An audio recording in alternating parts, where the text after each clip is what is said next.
Kia ora koutou. Thank you for joining us tonight and welcome to Fertility New Zealand webinar series. My name is Kate and I'm the support coordinator for Fertility New Zealand. Thank you for our sponsor for making this webinar possible. So thank you, Merck.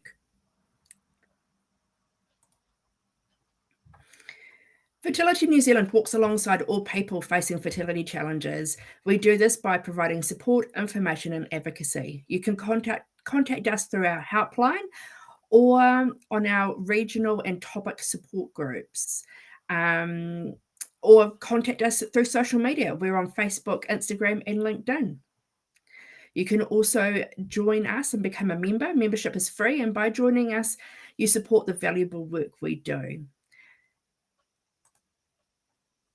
So we have a new look and feel to our website, so please do jump online, have a look at our new layout. And there's lots of material, information and resources, fertility fact sheets, videos, and webinar recordings on there for you to look at. So yeah.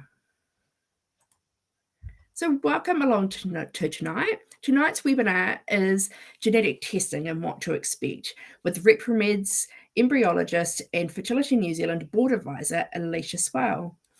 Now, anytime that anybody reaches out for any difficult questions regarding embryos or what happens in the lab, I do reach and contact out to Allecia for a little bit of extra support and information. So that is what our board advisors are here for. Now, Allecia is the laboratory manager at Repromed in Auckland. She has worked as an embryologist for 15 years, and client care is the core of everything she does. If you have any questions, type your questions into the chat box. Questions will be answered at the end of the presentation. So we're going to kick it all off. Over to you, Allecia. Have a good night, and I'll be back at the end. Perfect. Thank you, Kate, and thank you everyone for joining tonight. So as Kate said, I'm going to be giving a talk today on genetic testing. I'm going to start off by doing just a bit of an embryology overview. Then I'll go into how embryos are checked, different types of genetic testing that we do, the results, some of the risks, and also touch on what's publicly funded in New Zealand. So just to start with, a little bit about embryology. So on day one, or the day of the egg collection, we're obviously collecting the eggs, and then the eggs will undergo insemination, and in the lab we do one of two methods of insemination. So the first type of insemination that we can do is what we call standard insemination or standard IVF. And that's when we just add the eggs and sperm together. The other type of insemination that we can do is what we call ICSI. So that's when we inject a single sperm into each one of the eggs. Once the insemination's been done on the afternoon of the day of egg collection, we'll then pop those eggs back into the incubator and be checking them the next day for the signs of fertilization. So this is the day after the egg collection, and this is what the lab considers day one. Then by day two, the embryo should have around 4 cells inside them, and this will double to about 8 cells by day 3 of embryo culture. On day 4, those cells inside the embryo start to merge together into a nice tight ball of cells, and we call this embryo a morula. So we can no longer see the different cells inside the embryo, and we call that one there a morula. And then on day 5 and 6 is when we want to see the embryos develop into what we call a blastocyst. And it's at this blastocyst stage that we're going to be checking the embryos to see their suitability for biopsy. So at this stage, the embryo has sort of around 100 to 200 cells inside it. So we're no longer going to sit there and count all of those cells, but we're looking for 2 different types of cells. inside that embryo. So the first group of cells forms this nice ball inside the embryo, and that's a nice compacted ball of cells. So all the cells are tightly connected together, and we call that group of cells the inner cell mass. And that's the group of cells that would hopefully go on to form the fetus. And then all these cells around the outside of the embryo are what we call the trophectoderm cells. And those are the cells that would hopefully go on to form the placenta. And then the embryo does have a big cavity in the middle, and that is a fluid-filled cavity. So there's two different types of cells that we see inside the embryos. We give them a grading from A to D, with A being the best. And this one here is an AA quality embryo. And generally the ones that will undergo biopsy will be a combination of A's and B's for their grading. So we not only look at the quality of the cells inside the embryos, but we can also see a wide range of blastocyst development, both on day 5 and day 6. And we give the embryos a numerical grading as well, from 1 to 6, and that is assigned to the level of blastocyst development that we're seeing in that embryo. So in this picture here, these first two embryos are considered early blastocysts. So it means, yes, the embryos have developed into blastocysts, but we either can't clearly define those two types of cells inside the embryos, or there's just not enough cells inside those embryos yet for us to be confident we can go ahead with an embryo biopsy. So these two types of embryos here we would leave in the lab. Perhaps we might check them in the afternoon, or they may stay in the lab overnight before we'd assess them for their suitability to undergo biopsy. This embryo here that we give a 3, that one there has developed into a full blastocyst. You can see this one's got an inner cell mass through the middle here, and it does have a good number of trophectoderm cells, but there's just not quite enough there yet for us to be happy to go ahead with the embryo biopsy. And we want a bit more space in this cavity to make sure when we do the biopsy itself, we can stay well away from that inner cell mass group of cells and just take a sample of the trophectoderm group of cells from that embryo without disturbing the inner cell mass. So those top 3 blastocyst embryos there, we wouldn't consider them suitable yet to undergo embryo biopsy, but they may become suitable either in the afternoon or the next day of culture. And then these 3 embryos down the bottom, these ones are all ready to undergo embryo biopsy. So this one here is what we call an expanded blastocyst, and you can see this is the inner cell mass at the top of the embryo. And this big fluid-filled cavity, there's lots of space for us to be able to take a sample of cells from the other side of the embryo. This embryo number 5, that's what we call a hatching blastocyst. And what happens when the embryo develops, it is surrounded by a shell that protects it while it's developing. But for the embryo to be able to implant into the uterus, it does need to come out of that shell.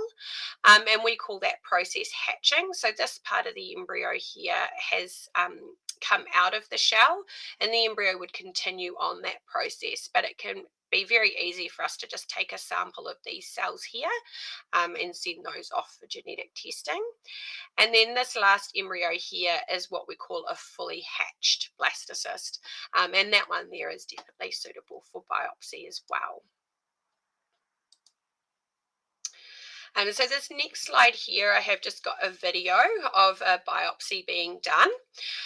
So we hold the embryo in place using what we call a holding pipette. And then on the other side here, we've got what we call our biopsy pipette. So we just have a bit of suction here that we're holding that embryo in place. And we're just going to take sort of between 4 to 8 cells out of that embryo. And it's those cells that will be sent off for genetic testing. So what will happen is once we're happy that that embryo's held in place nice and tightly, we'll bring our biopsy pipette in nice and close to that embryo and apply some suction, which will suck a few cells into that biopsy pipette. And you can see the embryo does respond to that and it does start to collapse. That is a completely normal process, and that's what we want to see happen during that embryo biopsy. Once we're happy that we've got a good number of cells inside that biopsy pipette, we will then use a laser to cut the connections between the cells. So you can see there's a very faint green line there and a red cross. That was the laser being fired that breaks apart the connections between the cells. And then it's a little bit of maneuvering, so both using that holding pipette and the biopsy pipette to break the connections between the cells. And once we're happy, we do another little fire there. So that was the cells coming off, and the cells have just been left sort of gone out of that biopsy pipette into the dish, and then the embryo is just taken off that holding pipette, and we'll go ahead and transfer that embryo back into a culture dish before it will then undergo freezing. So I think the video is almost finished. Yeah. Okay, perfect. So as I said, we take sort of between 4 and 6 cells out of the embryo. The embryo is then frozen, and the embryo itself will remain in the IVF lab. And those cells that we've taken out of the embryo will be transferred into quite a small tube. And this is all done microscopically. And they're in a very small amount of media that we will then freeze immediately after that. And once we've finished biopsying all the embryos for a patient, then all of those cells will be sent together off to the genetics lab. And it's the genetics lab that will do the genetic testing part of it. And as I said, the embryo stays at the IVF laboratory.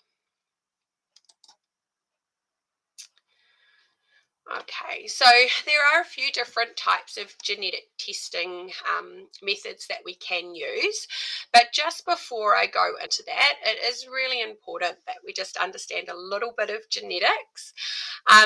So we as humans contain 23 pairs of chromosomes, so that gives us a total of 46 chromosomes in each one of the cells in our bodies.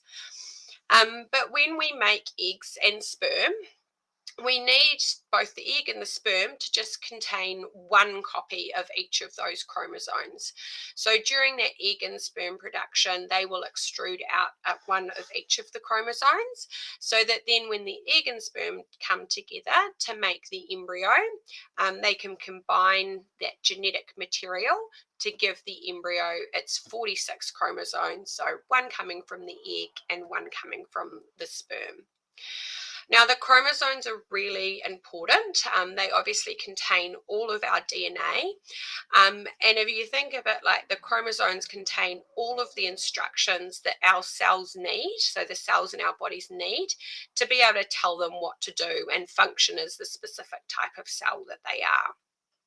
So it's a lot of genetic material and a lot of information that are on those chromosomes.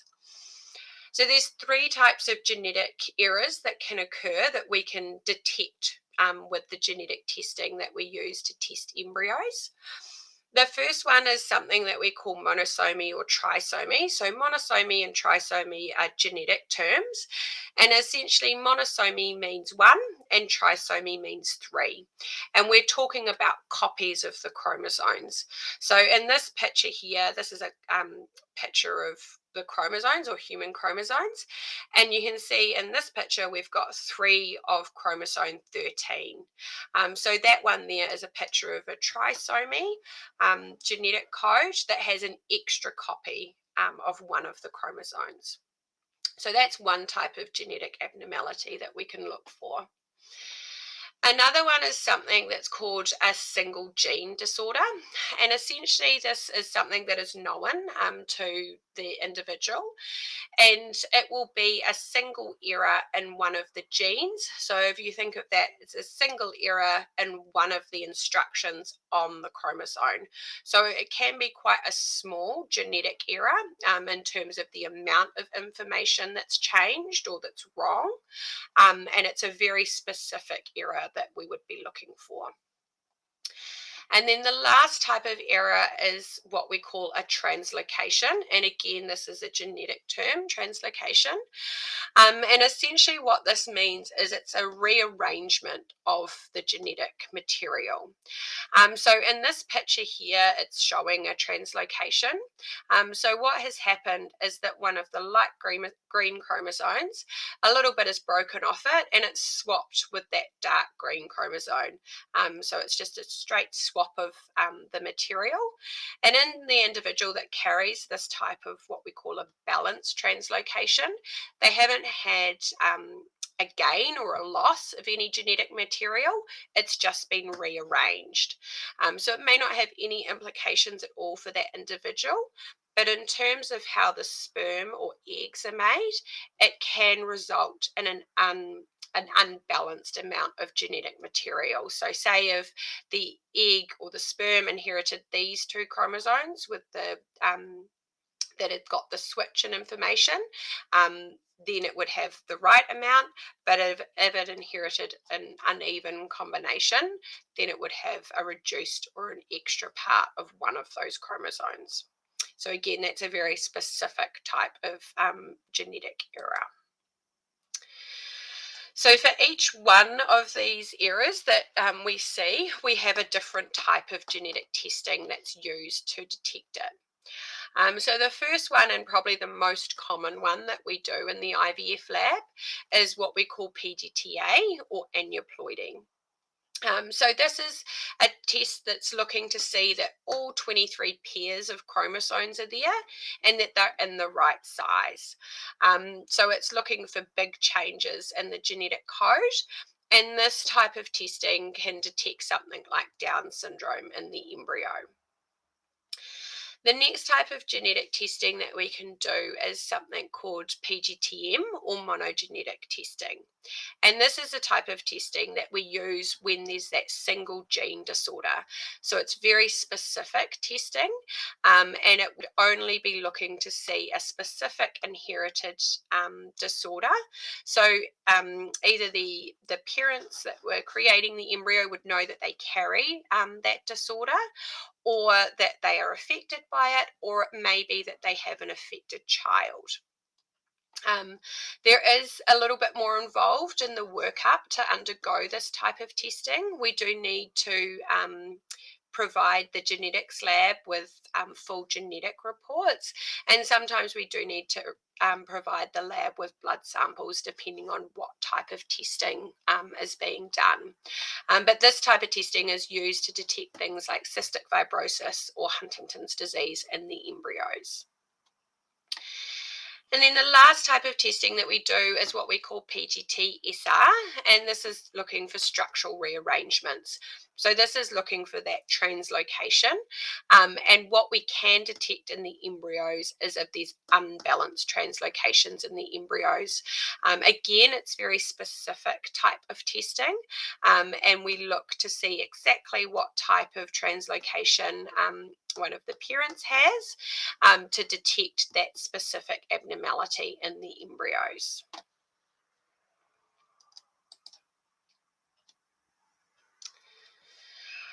Okay, so now we've sent those cells off for their genetic testing. The embryo is frozen and nice and safe in the IVF lab, and then it normally takes somewhere around 3 to 4 weeks for us to get the genetics results back from the genetics lab. And there's sort of a variety of different types of results that we can get. If you look at these graphs through the middle of the slide, that's what the genetics lab is actually seeing. So they're looking to see may not be very clear in this image, but all these little dots are different points on the chromosomes that the genetic testing is looking to see it's present in the embryo. And the embryo is compared against a reference set of or reference DNA to make sure that it is matching up to what we would expect to see. So this first picture here, the blue embryo, is what we call a euploid embryo. And that means that the genetic testing hasn't detected any abnormalities in that embryo, and that embryo would be suitable for an embryo transfer. The next type of result that we can get is what we call an aneuploidy has been detected. And this means that there has been some type of an abnormality detected in the embryo. And in this chart here, it shows a chromosome that has only got one copy and also a chromosome that has got 3 copies. So that embryo there would not be considered suitable for transfer. The last type of result that we can get is something called a mosaic embryo. Now this is a little bit complex to explain, so I will do my best to explain it. But mosaic is a genetics term again, and it's saying that they've detected a mix of both no abnormalities detected in the cells that we sent and also some cells with abnormalities. And mosaicism is normally reported as being low or high or complex. So a low mosaic result, these embryos we do still transfer because we have seen that there can be healthy live births from these embryos. So we definitely still go ahead and transfer them. And it is that it depends where we've taken that biopsy of the cells from the embryo can give us a different mosaic result or a different result for the embryo. We can also see high mosaic embryos, and when they come back as high, we do encourage, or at Repromed, we do insist that the patients speak to a genetic counsellor, just so that they can fully understand exactly what that mosaicism means and what implications it could have for any pregnancy. And then if we detect a complex mosaic embryo, that means that there is multiple chromosomes involved in the mosaicism, so that there's abnormalities seen in more than one chromosome. And again, with those ones there, we would strongly recommend that you undergo genetic counselling to understand all of the implications of that mosaicism.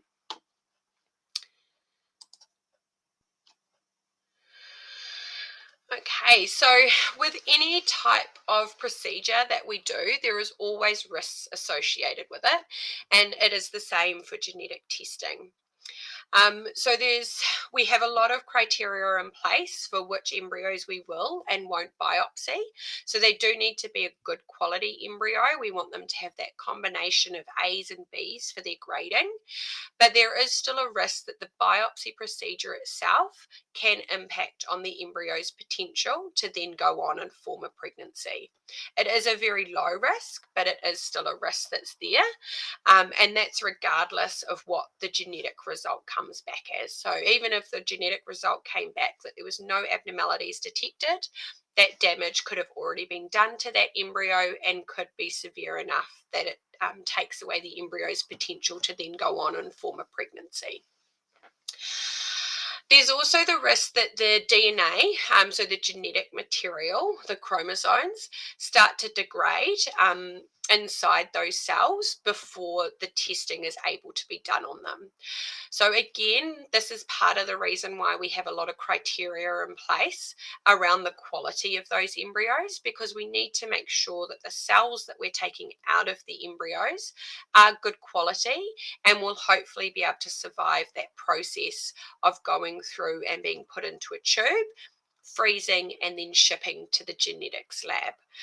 So at any step along that process, those cells could be compromised and the DNA inside the cells could start to degrade, which would mean that we wouldn't get a genetic result from that embryo. Sometimes the genetic lab is still able to get some information on the embryo, but they wouldn't be able to give us a conclusive result for that embryo. And again, that happens in around 5% of cases that we would get an inconclusive or a no result for an embryo. So that embryo has gone through the biopsy procedure, but we haven't gained anything by putting the embryo through that biopsy procedure. There's also a risk of a false result from the genetics lab. So that's with any type of genetic testing that's done. There's always the risk that the actual process of doing that genetic testing is going to give the wrong result. And with freezing and thawing, so for all of our cycles that we do genetic testing on, we are freezing those embryos because the genetic results take around 3 to 4 weeks to come back. And the process of freezing and thawing embryos, while it is really good, we get around 95% survival, there is still the risk that the embryo may not survive that freezing and thawing process. Something also to keep in mind when you're going through a genetic testing cycle is there is always the possibility that we will have no embryos that are suitable to undergo that biopsy procedure. So we do need them to be really good quality, and that's all around trying to get the best results for that genetic testing. And so sometimes embryos won't reach that quality for us to be able to put them through the genetic test or the biopsy procedure. In that scenario, sometimes the embryos may still be suitable for freezing unscreened or freezing without going through that biopsy procedure. So that is still an option in the cycle. There's also, you need to be aware of the risk of having no embryos that are suitable for transfer. So you go through the whole cycle and we send the cells off for genetic testing, and all of the embryos come back as being abnormal or affected by the genetic condition that we're testing for. So those are just things to keep in the back of your mind, that they are potential outcomes for any cycle.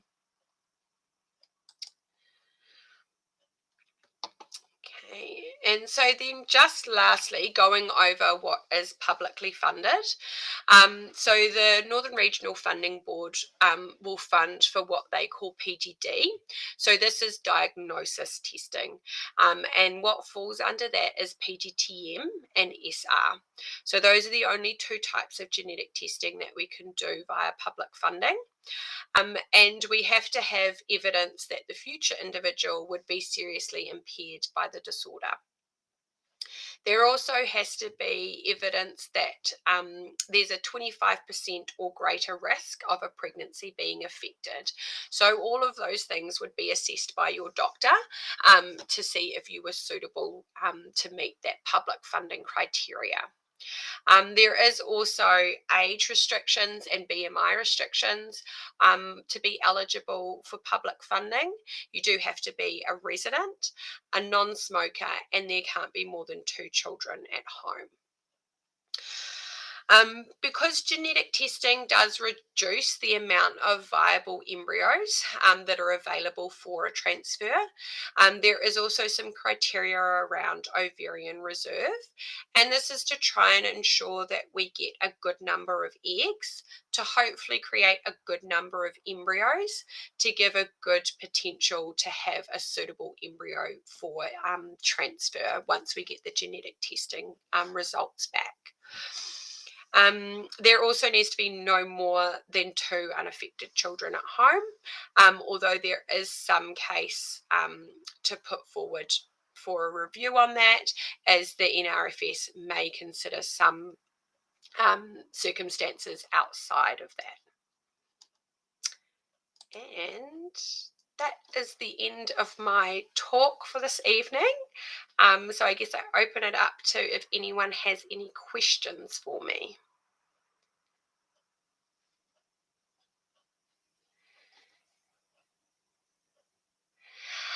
So the first question that's come through is whereabouts is the lab in New Zealand or elsewhere?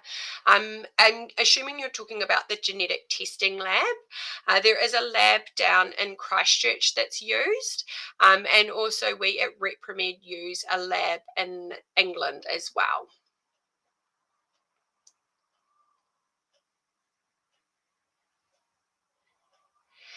How long does PGTA testing take? So in terms of the cycle itself, that's a standard IVF cycle. We biopsy all of the embryos, what we call fresh, so within that cycle on day 5 or 6, and then the cells are sent off straight away, and the genetic results will come back in around 3 to 4 weeks.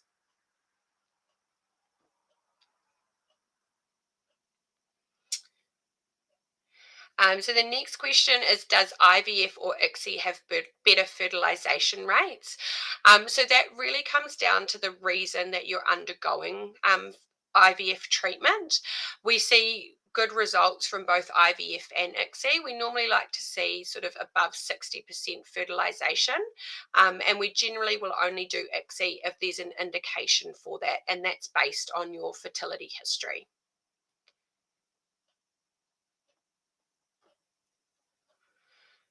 The next question is, if an embryo were to be damaged in the biopsy process, how would you know, or would you find out? So we will always sort of write down notes while we're doing that embryo biopsy. We can see how the embryo is responding to that biopsy, as you saw in that video. All of the way that embryo responded, that was all completely normal. We do also watch them as they're going through that freezing process. So we can generally assess them just before we freeze to see that they have sort of recovered from that biopsy procedure. And then when we go to thaw them, we would obviously assess them again at that stage as well. So we're looking at sort of the quality of those cells to assess if they've been damaged or not.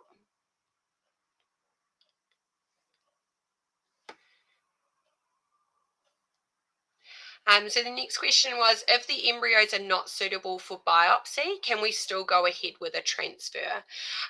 So long as you have been on progesterone support following the egg collection, then you can still go ahead with a transfer if they're not suitable for biopsy. And definitely when patients are undergoing the PGTA testing, so the aneuploidy testing, it is quite common for us to still set the patient up that if we need to, we can do a fresh transfer instead of biopsy.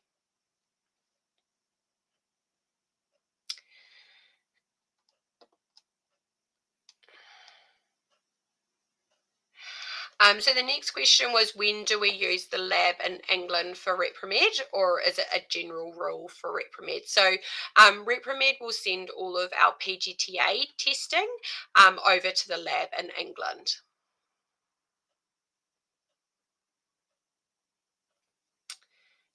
So the next question is, what percentage of IVF patients do genetic testing? Wondering if everyone does. So I think definitely here in New Zealand, the IVF practice is not that everyone undergoes genetic testing on their embryos. We really only want to put embryos through this procedure if there's a reason for it. So it's generally if patients have had multiple failed attempts at embryo transfer, or if there's a significant fertility history. And I would sort of really recommend patients to discuss with their fertility specialist if they're considering genetic testing, and to discuss through their individual circumstances. It's definitely not a high percentage of patients that undergo genetic testing in New Zealand.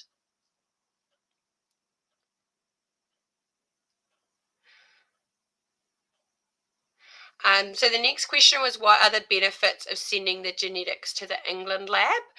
So the reason that Repromed uses that lab is it's a very large lab that takes samples from all around the world, and they use artificial intelligence to interpret the results from a huge bank of genetic results. So that's why we send it to the lab in England.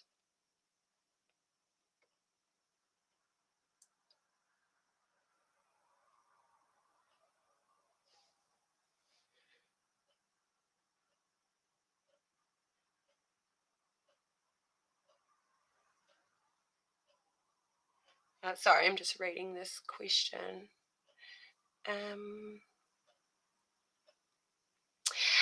So this is a specific question for a patient that has a rare X-linked condition, and they have been informed that their parents need to be genetically tested as well, and that is the case for any specific genetic conditions, because the test for the genetic condition is specifically built.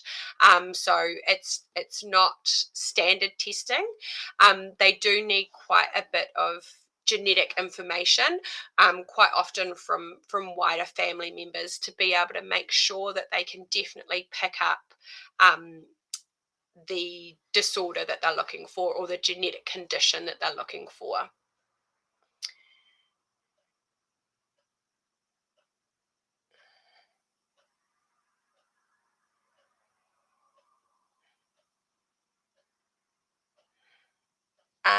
The next question from Megan, talking about your specific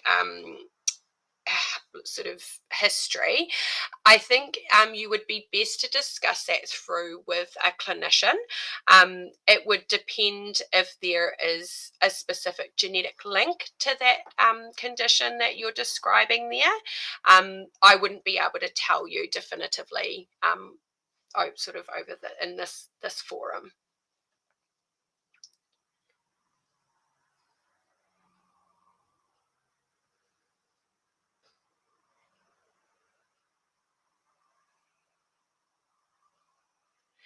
So the next question was, would you recommend PGTA if we have already had a live birth and a healthy child from IVF, plus 4 failed transfers? So it's really hard for me to say definitely one way or another without knowing full genetic or full fertility history. I would really encourage you, though, to talk about genetic testing with your fertility specialist. It can be something extra that you can try, but there may be other factors that are contributing to your outcomes.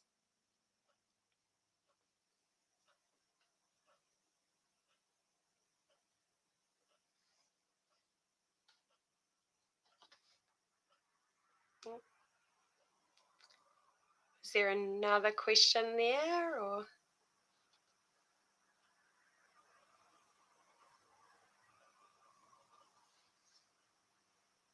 Thanks, Allecia. That was really informative. I think we've covered all of the questions that we have here in the webinar, and just watching Facebook Live as well. We've got no additional questions coming through there as well. So just got a thank you coming through here from Sasha. So yeah, great webinar, Allecia. Thank you so much. Really informative. So I've got one question. I want to know, can you re-biopsy an embryo, or is that an option or not really? Yes, it is an option, but we do assess that on a case-by-case basis. So it really depends what the quality of that embryo is before it was biopsied, and if we feel that it can go through. So it's going through another freeze and thaw process, and obviously a second biopsy process as well. So it carries, it's going through those risks again, and we sort of have to weigh up what the value of having that genetic information is versus that risk to the embryo. We don't want to do anything. Us in the lab as embryologists, we're very much protectives of the embryos, and we definitely don't want to put them through anything that's going to potentially damage them. Yeah, oh, that's awesome. So just got another couple of thank yous come through from Monica and Rebecca as well. So yeah, last chances now. If anybody does have any last questions to come on through. We've sped through. Allecia was very quick talking tonight. So we've sped through the presentation, but that's not a bad thing, but thank you anyway. So yeah, if I do get any questions that come through at a later date, Allecia, would you mind if I reach out to you Yeah, of course. Close the webinar if anything else comes through? Yeah. And Veronica's just said thanks so much as well. So I just want to say good night. Thank you so much, Allecia. Your presentation was incredible and really insightful. So a massive thank you for pulling this all together for us and for presenting tonight. We really appreciate it. And we just wouldn't be able to make this possible without our educational grant from Merck. So, and before we head off tonight, just want to let you know about our next webinar coming up next month, and that is presented by Andy Leggett, and that's Managing Anxiety with Infertility. So in July the 25th, 8 p.m, we'll be back again presenting another webinar. So once again, everybody, have a great night. Thank you for joining us, and thank you so much, Allecia. I really appreciate you being here tonight. All right, take care. Thank you. Bye. Bye.